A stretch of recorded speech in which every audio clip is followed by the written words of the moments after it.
Good afternoon, everyone. Thank you for spending your valuable time right here with the Adapt 2030 channel. New way to produce protein, solein, fermentation process using electricity. German government telling German citizens no more than 10 grams of meat, 1/3 of an ounce. Alberta farmers already on the road to zero production, that is. Prices of wheat, corn, soy up and up. Russia not going to renew the Black Sea grain deal. Look for more price increase on that. Indian harvest 10% lower on the wheat.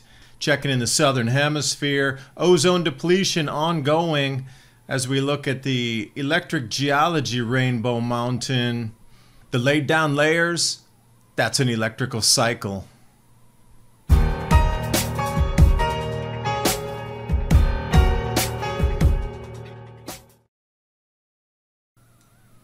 And everybody's trying to get rid of these clunky machines, but when I see this, I see food. I see a well-fed population. Speaking of populations and changes, farmers are not on this list that would be the first to go with AI.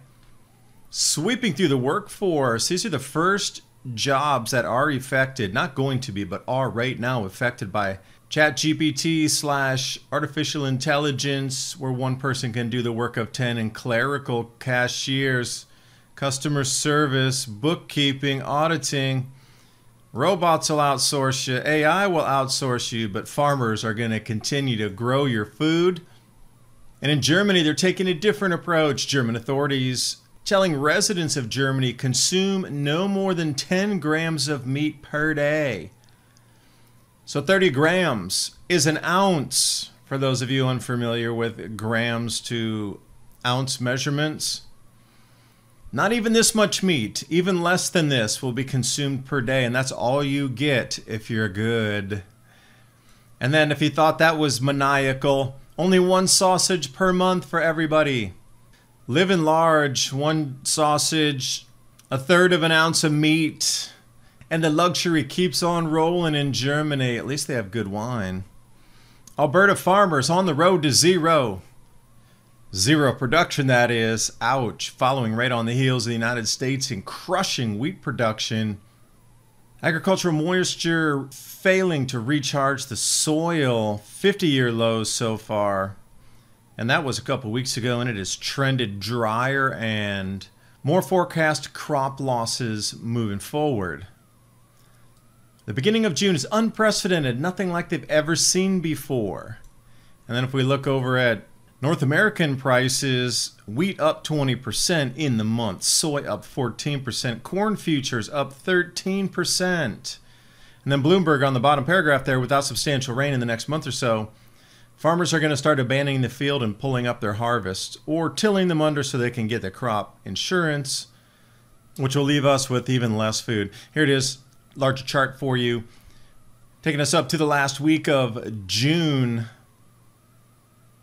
And we'll see some areas here that are exceptional drought with the brick color, but then they just had the derecho that rolled through that same area all the way from Illinois into Indiana with 100-mile-an-hour winds, so you have to wonder how the crops will be with that.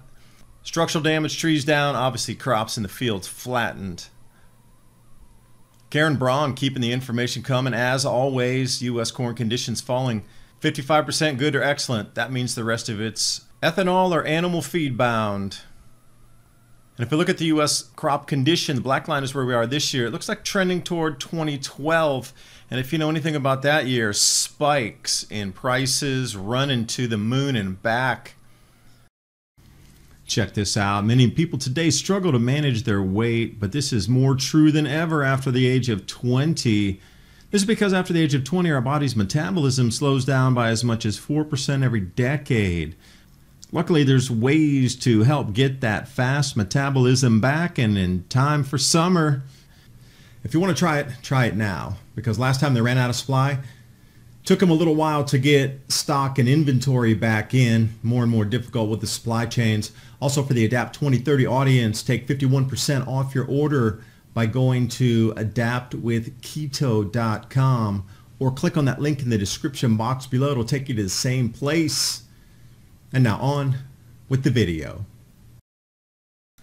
So if we take a look at wheat exports here from U.S. Wheat Associates, red box down 15% year upon year. Why is that down 15%?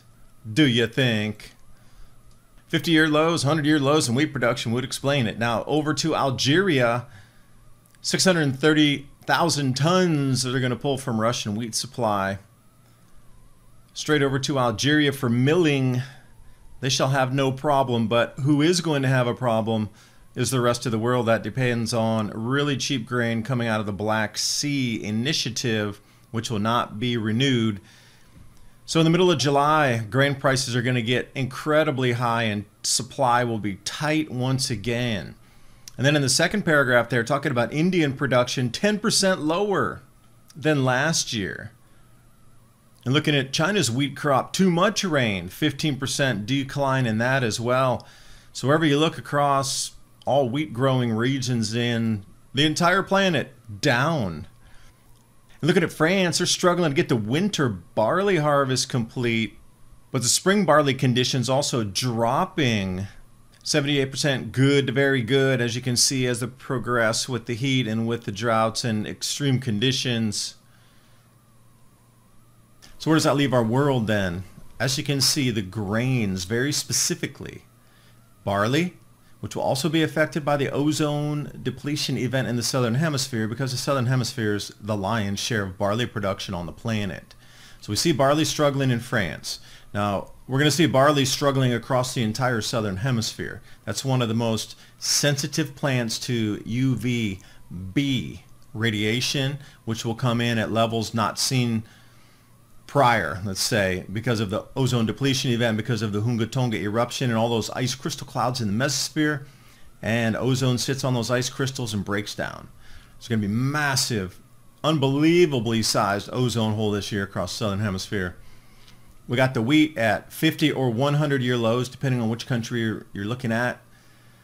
And a lot of the major growers that would be exporters, i.e. India, Russia's going to do its thing. Got China looking bad. America's looking not very good on the wheat side. Canada's not looking good. Australia's not looking good either. So you could expect grain prices to run from here. Now that'll affect everything. Animal husbandry, and then you start to question like, are they really asking you not to eat meat because a global concern about methane or whatnot? Or are they preconditioning you not to get to want meat because it will become so expensive or non-available, because the feed, the input, the feedstock into that whole process will not be forthcoming either. So they're trying to get you to go away from petrol cars or gasoline motor vehicles. Is that because there won't be enough ethanol? I'm not sure. There's a lot of things that are going to disrupt out of the supply chain immediately through the summer here. They're going to cause more problems and more inflation. So, I mean, we've already had enough of that, and, my pocketbook's getting stretched along with yours, and every time I go to the store, I'm going, it's up another 10%? Not available, it's not here, that product's gone. This is what you can expect more and more of. Speaking of the ozone depletion event, June 24, 2023 on the left, June 24, 2021, prior to the Hunga Tonga eruption on the right. Now, the higher you're trending toward the yellows and the reds and the oranges, that's better. There's more ozone in the column. When you're getting into the blues and the purples, that is less ozone in the column, meaning depleted ozone, ozone hole. Now, for the same time of the year, when the onset generally occurs, we're way, way ahead of where we should be normally during this time. So I'm saying as it gets into the really heavy depths of September, when the ozone hole is at its widest on a yearly basis, it is going to shake the foundations of our planet. It'll be the #1 story in September across the entire world. Now, speaking of southern hemisphere, Rainbow Mountain, what I see here is electric geology deposited different elements in layer cake based on the ionic weight of different minerals. They're going to bind together electrically. And this is the result. We see it again and again sculpting our planet. Electric geology is what you want to look at. Andy Hall, check out his work, Thunderbolts Project. And if you thought we were getting taken advantage of in the food arena, seeing our prices getting up 10%, 20%, 50%, doubling, look at what happened with the Indian farmers. May 20th, they only got 1.5 rupees per kilogram, which is 2.2 pounds. 1.5 rupees. But today, just a month later, it's selling for 90 rupees a kilogram. Of course they're angry. The price is nearly 50x what it was just a month ago, and they were paid literally pennies, pittance. So they're going to start dumping their produce all over the place. So India's looking at a difficult time as well, with the wheat declines and also these farmers being angry, throwing produce away, and also protesting. The middlemen are gouging, and the farmers realize they're in the driver's seat. If you don't eat, the country starves. And you know, we keep hearing about lab-grown meats and these sort of solutions, but here's a new one. Solein, I guess is how you say, or Solein. And it's a new type of lab-grown protein. It comes from single-cell organisms. The fermentation is done with a process using electricity, which I find very interesting. You know, we're talking about electroculture, and then they create protein with these essential amino acids. So I'm wondering what, you know, the entire input into the system and then charging it with the electricity outputs this substance right here. But if you don't want to go that route, you can do a circle garden.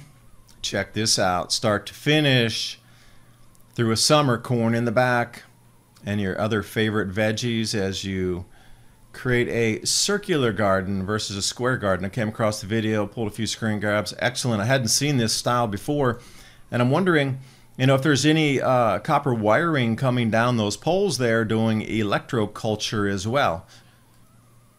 And you can grow indoor or outdoor, so a quick update. And you can see I do keep some of our cooking implement seeds and things, so we can always see that there's, you know, what's visibly in front of us.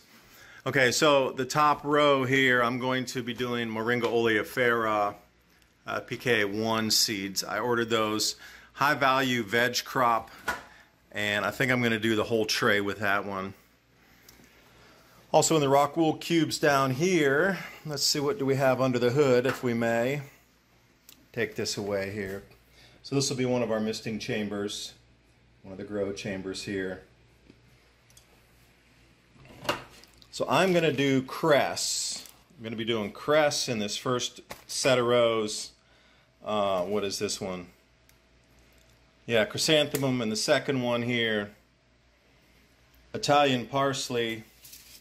We're doing that one, Italian parsley. The baby lettuce, and then the red mizuna. So I'll have all these 5 running in the tray. Again, Mars Hydro, and these do move if you need to move them either direction. Also water tank. What do we have here? The water tank comes down in here. This is our water reservoir. A little bit of straining pumps there to get any debris out. You pull this back, it's a drip cover. And below the water unit, when housing, we have our pumps and filters. And then on the other side, we have a controller right here that will take care of the app. And like I said, you know, these lights are able to slide back and forth a little bit if you need to adjust. We got the cones here that we'll put our seeds into, along with the rock wool cubes. And this is our unit.